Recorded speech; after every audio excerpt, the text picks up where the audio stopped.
In Texas, the death of 3 migrants are adding more fuel to a border dispute between the state and...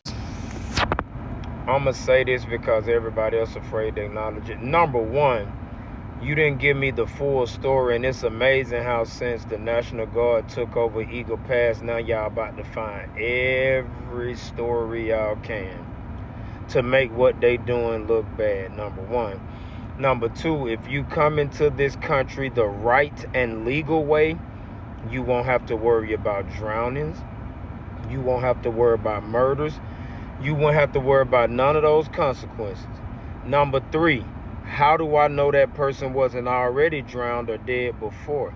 See, that's what you news outlets like this are good at. Anytime somebody find a way to constitutionally shut you down and take over what's right, y'all try to find anything y'all can to monsterfy it. Had Biden not told them to come over here in the first place, they wouldn't have that issue.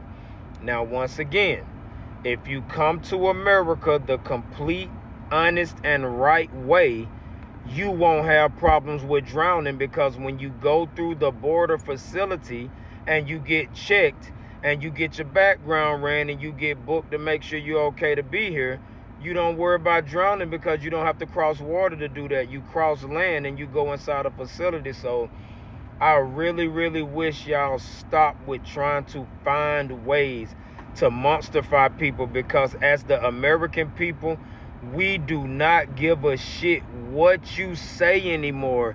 We're not voting for you. We're not supporting you, and we don't agree with you. So find another way to cry out desperately that you're going to be held accountable. It's 2024. The year of the darkness is over.